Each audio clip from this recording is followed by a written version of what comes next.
नमस्कार मित्रांनो, तुम्ही जर बांधकाम कामगार असाल तर तुमच्यासाठी एक महत्त्वाची अपडेट आहे. मित्रांनो, महाराष्ट्र इमारत व इतर बांधकाम कल्याणकारी मंडळाच्या वेबसाईट निवडणुकीच्या काळात बंद होती, पण आता ते पुन्हा सुरू करण्यात आलं आहे.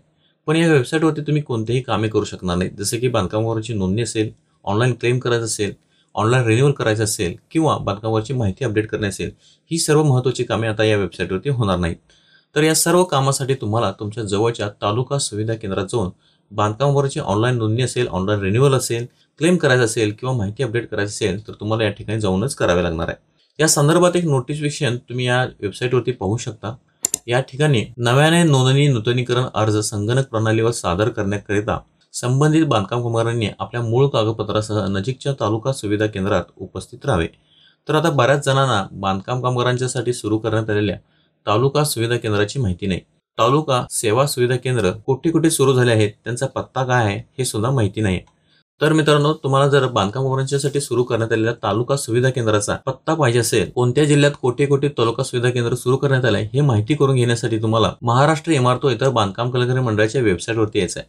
या वेबसाईटवरती आल्यानंतर तुम्हाला या ठिकाणी संपर्क हा एक ऑप्शन दिसेल, किंवा जर वेबसाईट इंग्रजीत असेल तर या ठिकाणी तुम्हाला कॉन्टॅक्ट हा ऑप्शन दिसेल. याच्यावरती क्लिक करायचं आहे आणि या ठिकाणी तुम्हाला खाली स्क्रोल डाऊन करायचं आहे. आता या ठिकाणी तुम्हाला 350 तालुका सुविधा केंद्राचा पत्ता आणि प्रभावी संपर्क तपशील दिसेल. त्याच्या खाली डाउनलोड बटन दिसेल, त्याच्यावरती क्लिक करून यादी डाउनलोड करायचं आहे. ही फाईल तुमच्या मोबाईलमध्ये किंवा पीसीमध्ये डाउनलोड होऊन जाईल. तालुका सुविधा केंद्राची यादी ही एक्सेल फाईलमध्ये असणार आहे. त्यामुळे तुमच्या मोबाईलमध्ये एक्सेल नसेल तर डाउनलोड करून इन्स्टॉल करून घ्या. त्यानंतर ही फाईल ओपन करा.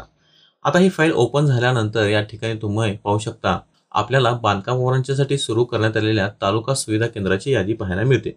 यामध्ये जिल्ह्याचे नाव, त्यानंतर तालुका, त्यानंतर त्यांचा पत्ता असेल, त्यानंतर इन्चार्ज जे म्हणजे तालुका सुविधा केंद्राचा मुख्य व्यक्ती कोण आहे त्यांचं नाव असेल आणि त्यांच्या बाजूला त्यांचा मोबाईल नंबर सुद्धा तुम्हाला या ठिकाणी देण्यात आलेला आहे. या यादीमध्ये तुम्ही तुमच्या जिल्ह्याचा आणि तुमच्या तालुक्याचे नाव सर्च करून तुमच्या जिल्ह्यातील तालुका सुविधा केंद्र कुठे आहे ते तुम्ही पाहू शकता. तालुका सुविधा केंद्रावर जाऊनच तुम्हाला बांधकामावरची नोंदणी असेल, नूतनीकरण असेल किंवा ऑनलाईन क्लेम करायचं असेल तर या सर्व गोष्टी या ठिकाणी होऊन जाणार आहेत.